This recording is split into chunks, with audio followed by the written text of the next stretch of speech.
I'm really, really excited. I love Together We Bake. I get up every morning and look forward. Tuesdays and Fridays really stink because I don't get to come, but I make up for it on Saturdays and Sundays usually. Yeah, there he is. They're fabulous. But I like to make the dough. My grandmother raised me and I was in the kitchen a lot. I enjoy it, I really do. It's very therapeutic. One of my favorite things about Together We Bake is the togetherness of the women. To see us all come together and accomplish a task for the day. We get along just like, I guess like we would all be sisters. Flying dough balls. Right. From this thing right here. When we would go to put it out, it would go flying on the floor because we hadn't got it yet, but we got it now. July of '05, I was very high on crack cocaine, and I walked into Kinko's on Washington Street and took the cash register. I started using drugs at age 28. Me and my son's father had split, so I took that really hard for 12 years and kind of went off the deep end a little bit. And that led to stealing from Walmart, and I stole a couple checks and wrote them, so I had forgery and uttering charges.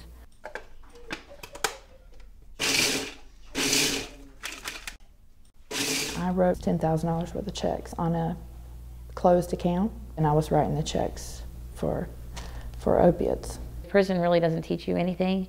It doesn't give you goals, or, you know, they let you go and then you're just out there. When I got to the guest house, everybody kept saying they were going to Together We Bake, you know, and I was like, well, what is that? Actually, Stephanie and Trish came in and they said bacon, and I jumped all over it because I like to be in the kitchen anyway, so. One day I was there talking to the ladies, and she said, do you want to be a part of Together We Bake? And I was like, Together We Bake, okay. And here I am. I like to bake. I get up in the morning in a good mood. It sets my day off pretty good. It's teaching me a lot of things about business and just helping me get my life back on track, really. Anything that's bothering you, know, that you need to talk about or anything, they're always there. Middle of the night, whichever. They're always here for us. Today we're just going to have a quick conversation about kind of what are the biggest challenges you've faced. Going to this group in counseling for like domestic violence and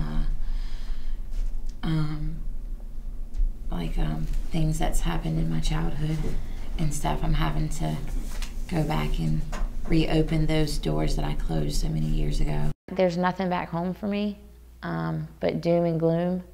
It's a small town. There's no job opportunities. Got to change people, places, and things in order to make it, and I'm not going back to that. So. Oh yes, I have 4 kids and 13 grandkids. My oldest son said, where did you get those, Mom? And I said, I made them. He said, you cannot cook that good, I know. And then my 3-year-old, my mom said that they put a candle in his because it was my birthday. My son, I hadn't really seen him since last April, Easter. And my daughter, I saw her a little more frequent on the 20th of December when I was released to come to the program here. The baby, he was a baby. He was 18 months old when I left, so he's now like this tall.